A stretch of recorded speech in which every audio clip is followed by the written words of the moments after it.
students, welcome back to my YouTube channel Jaideep Sir's Maths Mania. In previous video lecture, we had completed exercise 4.1 and today I will start exercise 4.2. But 4.2 start करने से पहले determinants की कुछ important properties है students, तो उसके बारे में हम थोड़ा आइडिया ले लेते हैं, क्योंकि अगर वो प्रॉपर्टीज आपको समझ में आ गई तो आपके लिए एक्सरसाइज 4.2 के क्वेश्चंस बहुत ही इजी होने वाले हैं। ठीक है, क्योंकि प्रॉपर्टीज का यूज ही क्या होता है, क्वेश्चंस को इजी करना। तो अच्छे से ध्यान देना, वन बाय वन हम हर एक प्रॉपर्टी को देख लेंगे। तो चलिए स्टार्ट करते हैं। फर्स्ट प्रॉपर्टी क्या है, the value of determinant remains unchanged. यहाँ पे हमें फोकस करना है remains unchanged if its rows and columns are interchanged। क्या बोल रहा है, एक एग्जांपल लेते हैं हम, जैसे कि 3x3 का एक एग्जांपल ले लेते हैं। -3 5 7 6 -4 3 8 2 0 एक ऐसा हमें डिटर्मिनेंट दिया हुआ है। अगर हम इसकी रोज एंड कॉलम को इंटरचेंज करते हैं तो भी डिटर्मिनेंट की वैल्यू में कोई भी चेंज होगा नहीं, ये हमें बोल रहा है फर्स्ट प्रॉपर्टी में। तो अगर देखो, जैसे कि ये डिटर्मिनेंट की वैल्यू हमें मिल रही है, सपोज करना है आपको कि 35, ठीक है, ये डिटर्मिनेंट की वैल्यू हमें मिल रही है 35। नाउ हम क्या करेंगे, जो भी रोज है उसे कॉलम में कन्वर्ट कर देते हैं। फर्स्ट रो को फर्स्ट कॉलम में, -3 5 7 6 -4 3 8 2 0, ठीक है। तो इसका भी जो आंसर आएगा, मैंने क्या किया, सारी रोज को कॉलम में कन्वर्ट कर लिया, ठीक है।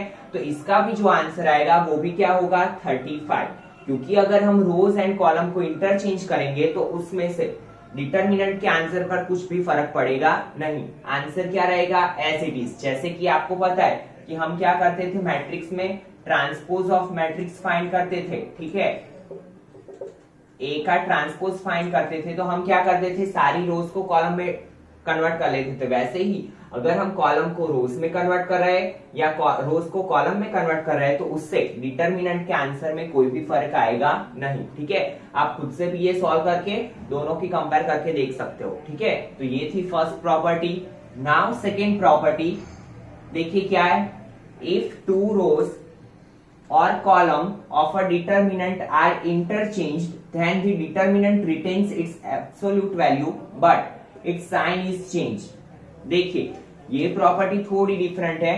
यहाँ पे क्या बोला है, जैसे कि मैंने ये मैट्रिक, ये डिटर्मिनेंट ले लिया, -3 5 7 6 -4 3 8 2 0। अभी क्या बोला है, इफ टू रोज और column of a determinant are interchange. अगर हम डिटर्मिनेंट की कोई भी दो रोज या कॉलम को इंटरचेंज करते हैं। रोज और कॉलम को कैसे इंटरचेंज किया जाता है, तो देखिए, जैसे कि ये है रो R1, ये है रो R2, ये है रो R3, तो हम इसे कैसे डिनोट करेंगे, R1 इंटरचेंज विथ R2, ठीक है, ये वाला सिंबल यूज करेंगे। दैट मीन्स क्या किया हमने, R1 की जगह पे R2 लिखेंगे, R2 की जगह पे R1 लिखेंगे, ठीक है। तो देखिए यहाँ पे R2 क्या है, 6 -4 3, R1 क्या है, -3 5 7 and R3 as it is 8 2 0, ठीक है। तो अगर इसका आंसर 35 मिल रहा है तो इसका आंसर क्या मिलेगा, -35। आंसर सेम रहेगा बट साइन चेंज हो जाएगा। यहाँ पे अगर पॉजिटिव है तो यहाँ पे क्या हो जाएगा, नेगेटिव, ठीक है। तो जब भी हम कोई भी दो रोज या कॉलम को इंटरचेंज करते हैं तो हमारा आंसर एज इट इज रहेगा, सिर्फ और सिर्फ क्या चेंज होगा, साइन चेंज होगा, ठीक है। फिर जैसे कि हम यहाँ पे कॉलम की बात करें, ये है C1, ये है C2, ये है C3। अगर मैं C2 और C3 को इंटरचेंज कर दूं तो यहाँ पे मैं क्या लिखूंगा, C2 interchange with C3। Now 6 -3 8 -4 5 2, sorry, यहाँ पे हमें इंटरचेंज करना है, C3 की जगह पे C2, C2 की जगह पे C3। तो C3 क्या है, 3 7 0, देन यहाँ पे -4 5 एंड 2। तो मैंने यहाँ पे दोनों कॉलम को क्या कर दिया, इंटरचेंज।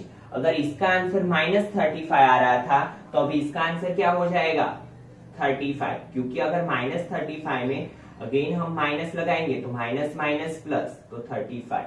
तो बहुत ही इजी प्रॉपर्टी है। एक ही चीज याद रखनी है कि जब भी अगर हम रो या कॉलम को एक दूसरे के साथ इंटरचेंज करते हैं तो जो हमारे डिटर्मिनेंट की वैल्यू आ रही है वो क्या हो जाएगी, साइन क्या हो जाएगा, change, value as it is रहेगी बट हमें सिर्फ क्या करना है, साइन को चेंज करना है। ठीक है, now next property, if any two rows और column of a determinant are identical. तो सबसे पहले तो हमें आइडेंटिकल वर्ड का मीनिंग पता होना चाहिए। तो आइडेंटिकल किसे बोलते हैं, तो देखिए यहां पे देखते हैं,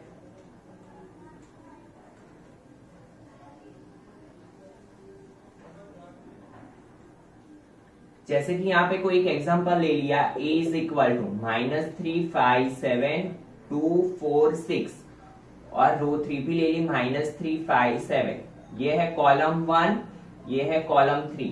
तो यहाँ पे column 1 and column 3 both are same. ठीक है, साइन भी सेम है, एलिमेंट्स भी सेम है। तो इसका मतलब क्या हुआ, column 1 and column 3 are identical columns. ठीक है, अगर दोनों कॉलम सेम है तो हम इसे क्या बोल सकते हैं, बोथ आर आइडेंटिकल। तो यहाँ पे हमें बिना कुछ सोचे समझे आंसर क्या रख देना है, डिटर्मिनेंट का 0, क्योंकि इसका आंसर क्या आएगा, 0। तो जब भी दो कॉलम या फिर यहाँ पे हम रो का एक एग्जांपल लेके देख लेते हैं, -3 2 -3 5 4 5 और R3 ले लेते हैं -3 2 -3। तो देखिए यहाँ पे R1 and R3 both are identical, क्योंकि दोनों की R1 एंड R3 के एलिमेंट्स क्या है, सेम। तो इसका मतलब क्या होगा, डिटर्मिनेंट की वैल्यू क्या मिल जाएगी, 0। तो जब भी दो रोज या कॉलम आइडेंटिकल हो तो हमारा आंसर क्या आ जाएगा, डिटर्मिनेंट की वैल्यू क्या आ जाएगी, 0। ठीक है, now next property, property 4, if each element of a row or column of a determinant is multiplied by a constant k, then the value of the new determinant is k times the value of the original determinant। क्या बोल रहा है कि अगर हम कोई भी रो या कॉलम को कोई भी कांस्टेंट डिजिट से मल्टीप्लाई करते हैं तो उसके बाद जो नया डिटर्मिनेंट बनता है, जैसे कि यहाँ पे हम 2 क्रॉस 2 का एग्जांपल ले लेते हैं, यहाँ पे लिख लेता हूं मैं -5 2 3 6। ठीक है, ये एक डिटर्मिनेंट ले लिया। नाउ मैं R1 को मल्टीप्लाई करता हूं 3 से, 3R1। इसे हम कैसे दिखाएंगे कि R1 को मैंने किससे मल्टीप्लाई किया, 3 से। ठीक है, तो इसे हम ऐसे दिखाएंगे, R1 टेंड्स टू 3R1। तो now A is equal to, R1 क्या हो जाएगी, 5 3 15 3 2 6 3 and 6 एज इट इज। ठीक है, तो नाउ देखिए अगर इसका आंसर हमें देखना हो तो 5 6 30 माइनस 3 2 6, दैट मीन्स 30 माइनस 6 कितना होगा, 24। ठीक है, नाउ सी 15 6 90 6 3 18, तो 90 माइनस 18 72। तो अगर हम 24 को 3 से मल्टीप्लाई करें तो हमें आंसर क्या मिलेगा, 72। दैट मीन्स अगर हम कोई भी रो या कॉलम को कोई भी कांस्टेंट डिजिट से मल्टीप्लाई करते हैं तो उतने टाइम्स ही हमारे आंसर में भी चेंज होगा, उतना टाइम मिलेगा। ठीक है, फर्स्ट जैसे कि यहाँ में 24, तो 24 का 3 टाइम्स कितना होता है, 72। अगर मैंने यहाँ पे R2 को 5 से मल्टीप्लाई किया होता तो यहाँ पे मेरा आंसर भी क्या हो जाता, 5 टाइम्स, दैट मीन्स क्या हो जाता, 120। ठीक है, इसकी जगह पे अगर मैंने कॉलम 1 को मल्टीप्लाई किया होता तो भी मेरा आंसर कितना टाइम्स हो जाता है, जितने डिजिट से मैंने मल्टीप्लाई किया है, जितने टाइम से मल्टीप्लाई किया है उतना टाइम्स हो जाता है। ठीक है, बट यहाँ पे एक चीज खास नोटिस करना कि जैसे हम मैट्रिक्स में क्या करते थे, कोई भी मैट्रिक्स को अगर 2 से मल्टीप्लाई करें, जैसे कि यहाँ पे होता 4 5 6 7, तो सारे एलिमेंट्स उसके मल्टीप्लाई हो जाते थे। 2 4 8 6 2 12 2 5 10 2 7 14। ठीक है, बट यहाँ पे हम क्या कर सकते हैं, एट अ टाइम कोई भी एक रो या कॉलम को मल्टीप्लाई कर सकते हैं या फिर कोई भी एक रो या कॉलम में से कॉमन निकाल सकते हैं। जैसे कि अगर देखो हमें फर्स्ट जो रो है उसमें से 3 कॉमन निकाला तो यहाँ पे क्या हो जाएगा, 5 2, बट यहाँ पे ये दोनों एज इट इज रहेंगे। अगर इसमें से भी मुझे 3 कॉमन निकालना है तो मुझे क्या करना पड़ेगा, 3 मल्टीप्लाई 3 5 2 1 एंड 2।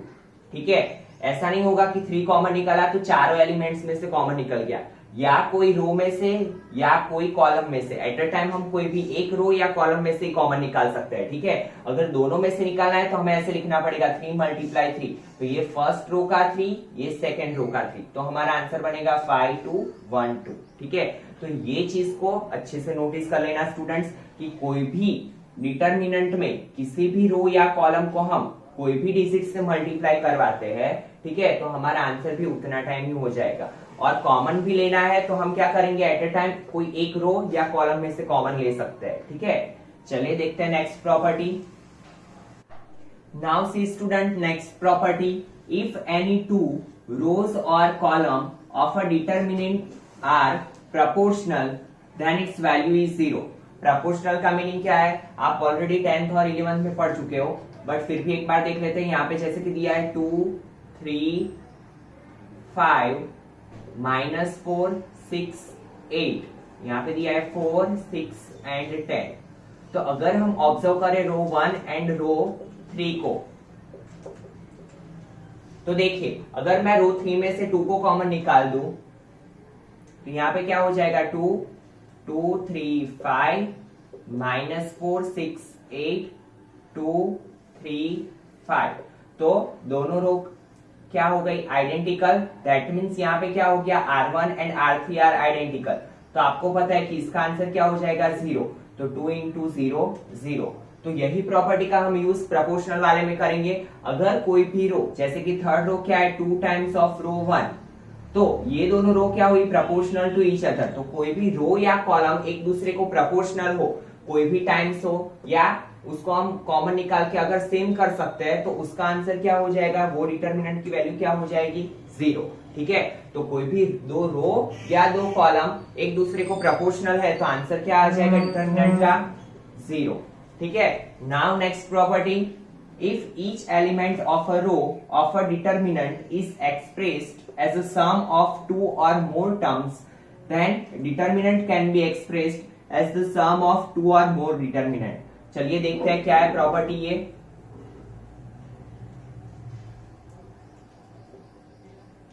जैसे कि हमने कोई एक डिटर्मिनेंट ले लिया 2 -4 6 7 5 9 4 6 2, ठीक है। ये डिटर्मिनेंट की वैल्यू हमें मिली जैसे कि 42, ठीक है। नाउ अगर हम ये डिटर्मिनेंट को सम ऑफ 2 नंबर्स में डिनोट कर दे, जैसे कि ये कॉलम 2 है, -2 -4 6, कॉलम 1 को मैंने एज इट इज लिख लिया। नाउ इसे मैं क्या कर दूंगा, एडिशन ऑफ 2 नंबर्स, जैसे कि 7 को मैं क्या लिख सकता हूँ, 3 + 4, 5 को मैं लिख लेता हूँ 3 + 2, 9 को मैं लिख लेता हूँ 4 + 5, और third column as it is 4 6 2। सिर्फ और सिर्फ मैंने क्या किया, कोई भी कॉलम को सम ऑफ 2 नंबर्स में रिप्रेजेंट कर दिया। कोई भी कॉलम को भी कर सकता हूँ, कोई भी रो को भी मैं कर सकता हूँ, ठीक है। तो अभी देखो इसे हम कैसे लिख सकते हैं, 2 -4 6 एज इट इज। नाउ इसका फर्स्ट एलिमेंट लिख लेते हैं 3 3 4 4 6 2, प्लस करके first and third column as it is रखेंगे हम, 2 -4 6 4 6 2। यहाँ पे हमने फर्स्ट एलिमेंट लिख लिया। नाउ हम क्या लिखेंगे इस साइड पे, सेकेंड एलिमेंट 4 2 5, और इन दोनों डिटर्मिनेंट की वैल्यू का जो टोटल मिला के आंसर होगा वो हमारा जो ओरिजिनल डिटर्मिनेंट था उतना ही होगा, दैट मीन्स 42 ही होगा, ठीक है। अगर ये 20 मान लो और ये 22 मान लो, ऐसे मिला के इन दोनों का आंसर क्या आएगा, 42। तो कोई भी डिटर्मिनेंट की किसी भी रो या कॉलम को हम ब्रेक करके उसे एडिशन ऑफ 2 डिटर्मिनेंट में रिप्रेजेंट करते हैं, ठीक है। यहाँ पे हमने क्या किया, C2 को, कॉलम C2 को ब्रेक किया सम ऑफ 2 नंबर्स में, एंड इसके दो अलग अलग डिटर्मिनेंट बनाए, तो उसका जो एडिशन होगा वो उसकी जो वैल्यू होगी वो क्या होगी, ओरिजिनल डिटर्मिनेंट की वैल्यू जितनी ही होगी, ठीक है। तो ये प्रॉपर्टी भी आपको याद रखनी है। Now next property, last property अभी के लिए, if to any row or column of a determinant is a multiple of another row or column is added, the value of the determinant remains the same। देखिए क्या है ये property, जैसे कि हमने मान लिया था इसका आंसर आ रहा है 42।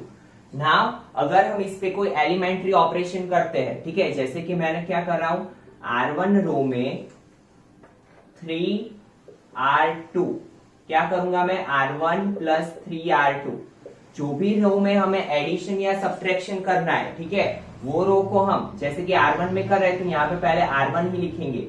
R1 में क्या ऐड कर रहे हैं हम, R2 को 3 से मल्टीप्लाई करके ऐड कर रहे हैं, तो यहाँ पे हम कैसे लिखेंगे इसको, R1 को एज इट इज लिख लेंगे 2 -4 6 प्लस प्लस प्लस, कौन सी रो को ऐड कर रहे हैं हम, सॉरी यहाँ पे मैंने कॉलम लिख लिया, 2 प्लस, अभी देखो किसको मैं मल्टीप्लाई कर रहा हूं, R2 को, किससे, 3 से, तो -4, फर्स्ट एलिमेंट क्या है, -4, उसको हम 3 से मल्टीप्लाई करेंगे, so it become -12, ठीक है, then 5 as it is, 6 as it is, 9 as it is, 2 as it is, हमें सिर्फ कौन सी रो में ऐड करना है, R1 में, ठीक है। नाउ 7 प्लस 5 3 15, तो प्लस 15, then 4 प्लस 6 3 18, ठीक है, तो इट बिकम 2 -12 -10 -4 6, 15 प्लस 7 22, 5 9, 22 6 2, और इसकी जो वैल्यू मिलेगी वो भी क्या होगी, 42। अगर हम कोई भी एलिमेंट्री ऑपरेशन करते हैं डिटर्मिनेंट पे तो उसकी वैल्यू में कोई भी चेंज होगा नहीं। यहाँ पे जैसे कि मैंने R1 लिखा, इसकी जगह पे अगर मैं C2 कॉलम 2 पे कोई एलिमेंट्री ऑपरेशन कर रहा हूं, जैसे कि कॉलम 2 पे करना है तो यहाँ पे पहले आगे लिखेंगे हम कॉलम 2 में से मैं कॉलम 1 को सब्ट्रैक्ट कर रहा हूं, तो मैं कैसे लिखूंगा, कॉलम 2 माइनस कॉलम 1, ठीक है, तो इसका भी जो आंसर आएगा वो एज इट इज ही रहेगा, ठीक है। इसकी जगह पे हम ऐसे भी कर सकते हैं, जैसे कि यहाँ पे R3 ले लिया मैंने, रो 3 में रो 2 और रो 1 को ऐड कर रहा हूं, तो ऐसे भी हम एलिमेंट्री ऑपरेशन कर सकते हैं, बट हमारे जो डिटर्मिनेंट के आंसर में कोई भी चेंज आएगा नहीं। तो कोई भी एलिमेंट्री ऑपरेशन हम कर रहे हैं, ठीक है, एक ही चीज आपको याद रखनी है कि जैसे कि हम R3 पे कर रहे हैं तो पहले क्या लिखेंगे, R3, और जो भी हम ऐड या सब्ट्रैक्ट कर रहे हैं वो हम बाद में लिखेंगे, तो उससे हमारे डिटर्मिनेंट की वैल्यू में कोई भी फर्क पड़ेगा नहीं। डिटर्मिनेंट का आंसर क्या रहेगा, एज इट इज, ठीक है। तो ये सातों सात प्रॉपर्टीज का हम आगे की क्वेश्चंस में यूज करेंगे, ठीक है। तो now we will start exercise 4.2। Now see first question student, using the property of determinants and without expanding, हमें ये क्या करना है, एक्सपांडिंग नहीं करना है, सिर्फ और सिर्फ क्या करना है, प्रॉपर्टीज का यूज करके ये इक्वेशंस को प्रूव करना है, ठीक है। तो फर्स्ट क्वेश्चन हमें दिया हुआ है X Y Z A B C X plus A Y plus B Z plus C is equal to 0। हमें क्या प्रूव करना है, ये डिटर्मिनेंट की वैल्यू 0, ठीक है। तो अभी हम सबसे पहले ऑब्जर्व करेंगे, तो यहाँ पे देखिए प्लस वाला दिया हुआ है, तो हमारे माइंड में एक ही प्रॉपर्टी आती है कि जब भी ऐसे प्लस दिया हो तो हम क्या कर सकते हैं, ये दोनों को सम ऑफ टू डिटर्मिनेंट्स में रिप्रेजेंट कर सकते हैं, ठीक है। तो यहाँ पे हम करके देखते हैं कि इज इट पॉसिबल और नॉट, कि हमारा आंसर आता है कि नहीं आता है उससे। तो X Y Z A B C कैसे हम रिप्रेजेंट करेंगे, तो पहले डिटर्मिनेंट में पहला एलिमेंट लिख लेते हैं plus, now X Y Z A B C, और in second determinant second element क्या किया मैंने, फर्स्ट डिटर्मिनेंट में फर्स्ट वैल्यू लिखी, सेकेंड डिटर्मिनेंट में सेकेंड जो एलिमेंट बचा था वो लिखा। नाउ अगर हम ऑब्जर्व करें तो यहाँ पे C1 and C3 are identical, यहाँ पे हम क्या लिखेंगे, here C1 and C3 are identical. Same यहाँ पे कौन सी आइडेंटिकल है, कॉलम C2 एंड C3, तो यहाँ पे क्या लिखेंगे, here C2 and C3 are identical. और आपको पता है कि हमने प्रॉपर्टीज में देखा था, कोई भी दो रो या कॉलम आइडेंटिकल हो तो हमारा डिटर्मिनेंट क्या हो जाता है, 0, तो 0 प्लस 0, तो answer is 0, hence RHS। Got it. Now वही क्वेश्चन को हम एक और मेथड से भी करते हैं, दूसरी कोई प्रॉपर्टी यूज करके भी हम करते हैं कि ये 0 आता है कि नहीं आता है, ठीक है। तो अभी देखो X Y Z A B C, X plus A Y plus B Z plus C, तो लास्ट में हमने एक प्रॉपर्टी देखी थी एलिमेंट्री ऑपरेशन वाली, तो वो प्रॉपर्टी का यूज करके देखते हैं। मैं क्या कर सकता हूं, जो ये C1 है, ये जो कॉलम है C1, उसमें अगर मैं कॉलम C2 को ऐड करूं, C1 आपको पता है कि जिसमें हमें ऑपरेशन करना है उसे हम आगे रखेंगे। क्या मैं ऐड कर रहा हूं, C2 को। C1 में मैं क्या ऐड कर रहा हूं, कॉलम C2 को, ठीक है। So it become X Y Z A B C X plus A Y plus B Z plus C। अगर मैं C1 में C2 को ऐड कर रहा हूं तो ये क्या बनेगा, X plus A Y plus B Z plus C। और अगर हम इसे ऑब्जर्व करें, so here it is also C1 and C3 both are identical, ठीक है। तो यहाँ पे हम लिख सकते हैं here C1 and C3 are identical. So answer क्या होगा, determinant is equal to 0। Directly हमें वैल्यू क्या मिली, 0, ठीक है। या फिर ये क्वेश्चन को हम तीसरे और तरीके से भी कर सकते हैं, ठीक है। कैसे, तो देखो जैसे कि यहाँ पे हमें X Y Z A B C, X plus A Y plus B Z plus C दिया हुआ है, ठीक है। अगर मैं C3 में से, ये कॉलम में से C2 को सब्ट्रैक्ट कर लूं, ठीक है, C2 को मैं सब्ट्रैक्ट कर लूं, दैट मींस ये क्या हो जाएगा, minus A minus B minus C, तो प्लस से माइनस से cut, plus B minus B cut, plus C minus C cut. So C1 and C3 क्या हो जाएगा, आइडेंटिकल, और हमारा आंसर क्या आ जाएगा, 0। तो आपको अगर प्रॉपर्टी सब पता है, आपको सारी प्रॉपर्टीज आती है, तो आप कोई भी मेथड यूज करके अपना आंसर फाइंड कर सकते हो, ठीक है। Now see next question. Now see student, question number 2, a minus B, B minus C, C minus A, B minus C, C minus A minus B, C minus A minus B, B minus C. तो सबसे पहले अगर हम observe करने जाए तो यहाँ पे कोई भी कॉलम या कोई भी रो आइडेंटिकल आ रही है, 0 कब आता है, अगर हमारे दो रो या कॉलम आइडेंटिकल हो जाए तो ये क्या हो जाएगा, 0। बट यहाँ पे अगर हम ऑब्जर्व करें तो कोई भी रो या कोई भी कॉलम आइडेंटिकल नहीं आ रही है, ठीक है। तो हमें क्या करना पड़ेगा, कोई एलिमेंट्री ऑपरेशन अप्लाई करना पड़ेगा।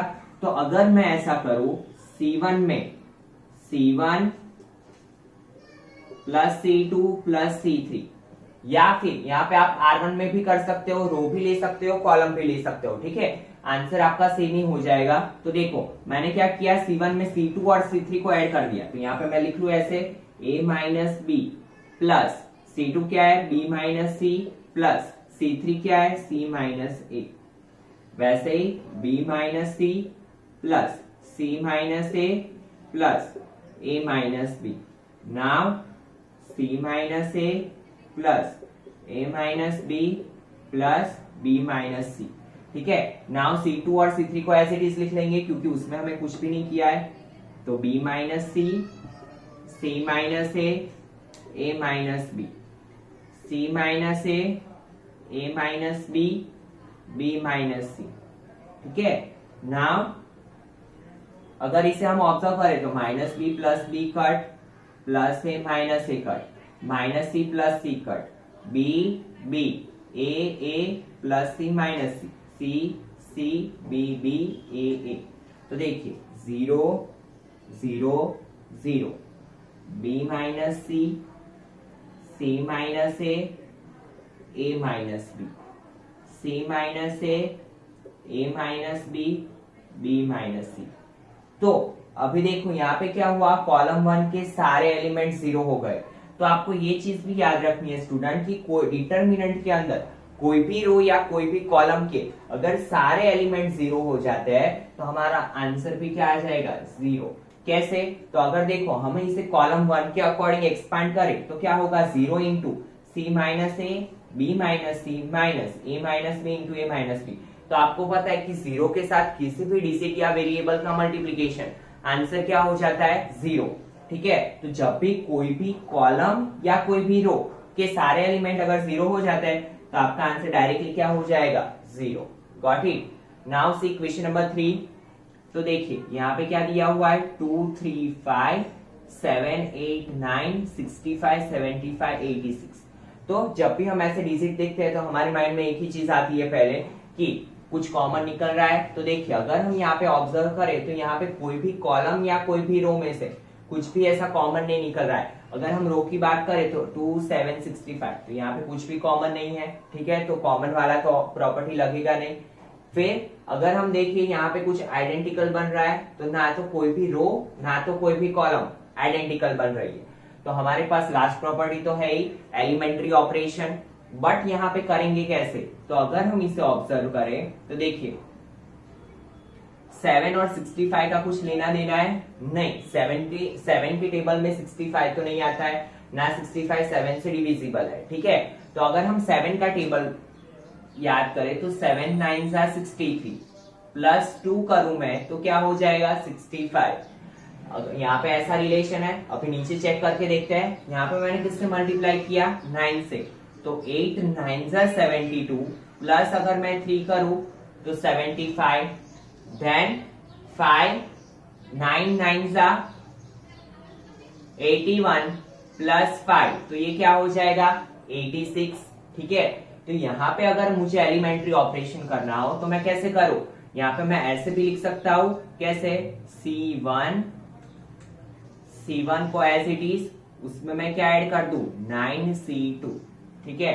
2 में अगर मैं 9 7 63 को ऐड कर लूं तो ये क्या बन जाएगा 65, इसमें मैं 9C2 को ऐड करूं तो ये क्या बन जाएगा 75 और ये क्या बन जाएगा 86। दैट मींस हमारे दोनों कॉलम क्या हो जाएंगे आइडेंटिकल और आंसर क्या आ जाएगा 0। तो यहाँ पे मैं वही चीज कर रहा हूं, तो देखिए 2 plus 7 9 63, 3 plus 8 9 72, 5 plus 9 9 81, column 2 as it is 7 8 9 65 75 86, ठीक है, क्योंकि हमने एलिमेंट्री ऑपरेशन सिर्फ कॉलम 1 पे किया है।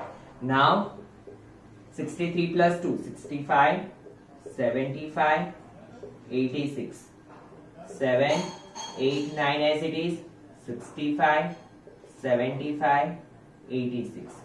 So now here column 1 and column 3 are identical. So answer क्या हो जाएगा 0, ठीक है, क्योंकि दो कॉलम या दो रो आइडेंटिकल हो तो डिटरमिनेंट की वैल्यू क्या हो जाती है 0। तो इसी के साथ स्टूडेंट क्वेश्चन 3 कंप्लीट हुआ। Now we will see next question. Now see student question number 4, 1 1 1 BC CA AB, A into B plus C, B into C plus A, C into A plus B, ठीक है। तो अभी देखिए हमें answer क्या लाना है 0। तो आपको पता है 0 कब होगा, या तो सारे एलिमेंट रो या कॉलम के 0 होने चाहिए, या तो क्या होना चाहिए रो या कॉलम को आइडेंटिकल करना है, ठीक है। तो अभी देखो यहाँ पे 1 1 1, तो BC CA AB, ठीक है। अभी देखो किसी भी रो या कॉलम को आइडेंटिकल करना हो तो हमारे पास या तो क्या होना चाहिए दोनों साइड 1 1 1, या तो BC CA AB। पहले हम क्या करते हैं, यहाँ पे ये देखिए इसका मल्टीप्लीकेशन इसके साथ, इसका मल्टीप्लीकेशन इसके साथ, so it become AB plus AC, BC plus AB, CA plus BC, got it? Now अभी भी कुछ भी आइडेंटिकल नहीं दिख रहा है, ठीक है। अगर मैं इसे इसमें से माइनस करूं तो भी कुछ माइनस नहीं होगा, बट अगर मैं प्लस करूं, देखो कॉलम 2 को कॉलम 3 में मैं ऐड करूं तो it become AB plus AC plus BC, यहाँ पे भी AB plus BC plus AC, यहाँ पे भी AB plus BC plus AC। तो ये कॉलम 3 के सारे जो एलिमेंट्स है वो क्या हो जाएंगे same, AB BC and AC। तो इसे मैं कॉमन निकाल सकता हूं, और अगर मैंने इसे कॉमन निकाल दिया तो यहाँ पे कॉलम 3 क्या हो जाएगी 1 1 1, ठीक है। तो हमारा आंसर क्या हो जाएगा 0, क्योंकि दो कॉलम आइडेंटिकल हो गई, तो आंसर 0। तो चलिए करते हैं एलिमेंट्री ऑपरेशन। C3 में क्या ऐड करना है C2 को, ठीक है। और स्टूडेंट्स ये लॉजिक आपको कब लगेगा, जब आप ऐसे क्वेश्चंस की प्रैक्टिस करते जाओगे तो ऑटोमेटिकली आपका दिमाग भी ऐसे दौड़ने लगेगा, ठीक है। ये प्रैक्टिस से ही होगा, जितनी बार आप प्रैक्टिस करते जाओगे नए नए क्वेश्चंस की, उतना आपका दिमाग खुलता जाएगा। तो प्रैक्टिस करते रहना। क्योंकि बिना प्रैक्टिस के आपको समझ में नहीं आएगा कि कहां पे आपको कौन सी प्रॉपर्टी यूज करनी है। Now A B plus A C plus B C, B C A B C A B C A B. Now ये कॉलम जो 3 है उसमें से मैं ए बी बी सी और ए सी को कॉमन निकाल लू, ठीक है। यहां पे लिखेंगे बाय टेकिंग कॉमन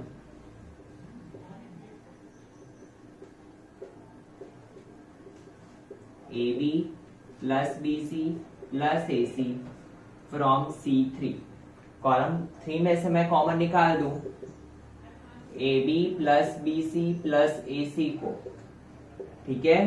तो ये क्या हो जाएगा 1 1 1 B C C A B, और ए बी बी सी और ए सी को मैंने कॉमन निकाल लिया, सो इट बिकम अगेन 1 1 1। और अगर हम ये डिटर्मिनेंट को ऑब्जर्व करें तो कॉलम 1 एंड कॉलम 3 क्या हो जाएगी आइडेंटिकल। यहां पे लिख लेते हैं here C1 and C3 are identical. So AB plus BC plus AC, ये क्या हो गई डिटर्मिनेंट की वैल्यू 0, क्योंकि ये दो कॉलम क्या है आइडेंटिकल, तो यहाँ पे वैल्यू क्या हो जाएगी 0। 0 के साथ किसी भी डिजिट का मल्टीप्लीकेशन, आंसर 0। तो यही तो हमें लाना था RHS, ठीक है। तो एक चीज अगर आपने ऑब्जर्व की हो तो जब भी हमें 0 लाना हो तो हम पहला ट्राई क्या करेंगे, या तो डिटर्मिनेंट के सारे एलिमेंट्स कोई भी कॉलम या रो के 0 कर देंगे, या कोई भी दो रो या कोई भी दो कॉलम को हम क्या करेंगे आइडेंटिकल बनाने का ट्राई करेंगे, ठीक है। Now see next question.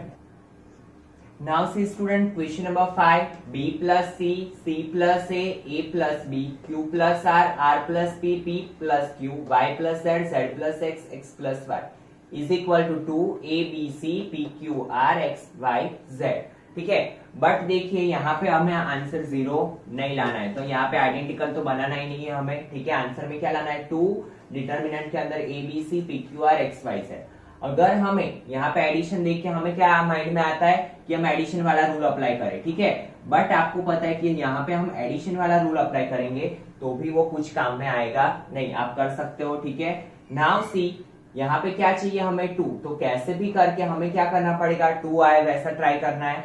अगर हम यहाँ पे एलिमेंट्री ऑपरेशन अप्लाई करें, ठीक है, यहाँ पे हम एडिशन करें जैसे कि b प्लस ए, C1 में मैं C2 को और C3 को ऐड कर दूं तो ये क्या हो जाएगा C plus A plus B, so it means 2a plus 2b plus 2c। But यहाँ पे से अगर हमने 2 को कॉमन निकाल लिया तो it become a plus B plus C, ठीक है। बट अगर आप देखने जाओ तो हमें a प्लस बी प्लस सी नहीं चाहिए, सिर्फ और सिर्फ क्या चाहिए a या b या c।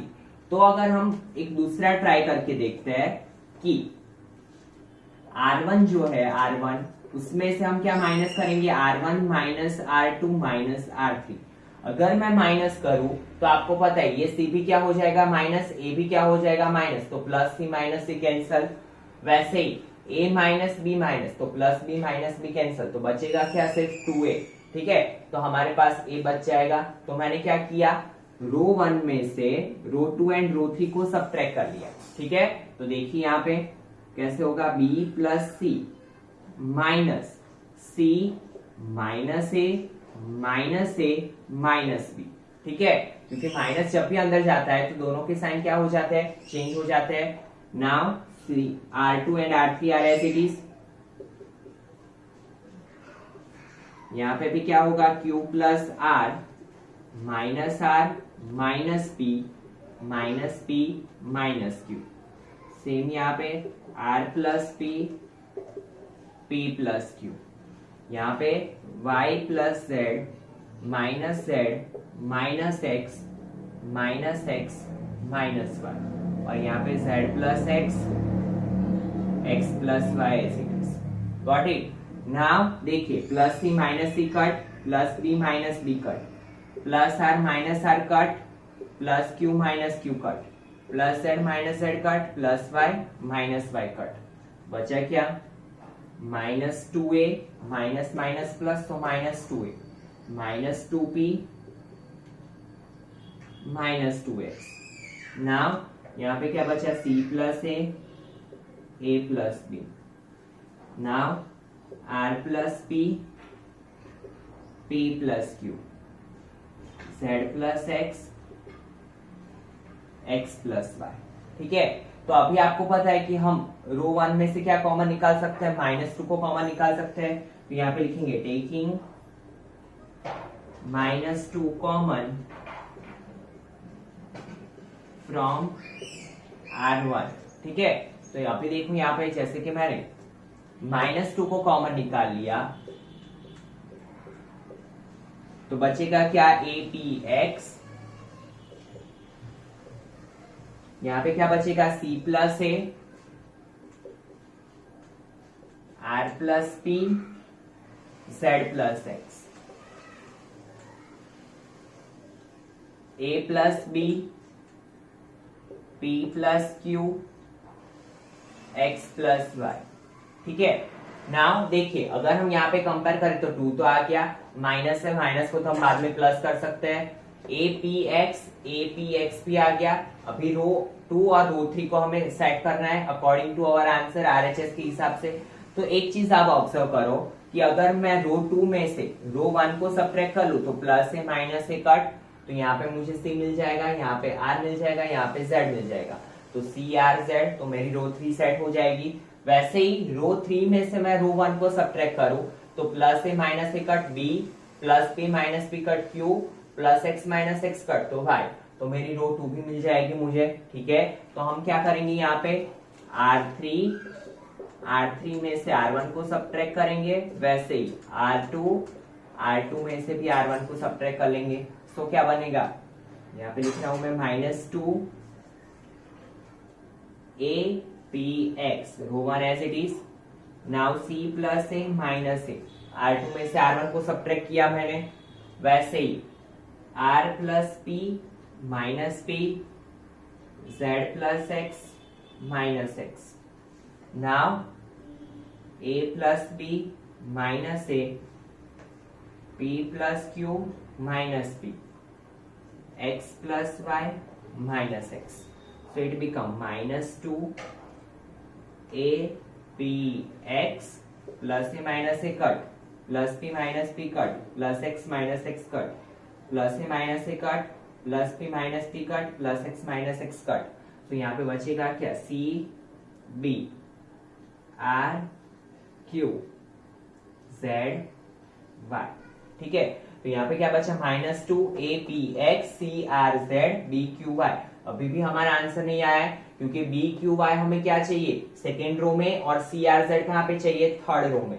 तो आपको पता है कि हमारे पास एक प्रॉपर्टी ऐसी है कि अगर हम 2 रो या 2 कॉलम को इंटरचेंज करते हैं तो जो यहाँ पे माइनस है वो क्या हो जाएगा, प्लस, और अगर यहाँ पे प्लस है वो वैल्यू क्या हो जाएगी, माइनस, क्योंकि जब भी हम रो या कॉलम को इंटरचेंज करते हैं तो डिटरमिनेंट का साइन क्या हो जाता है, डिटरमिनेंट की वैल्यू का साइन क्या हो जाता है, चेंज। तो ये माइनस क्या हो जाएगा, प्लस। तो यहाँ पे लिखते हैं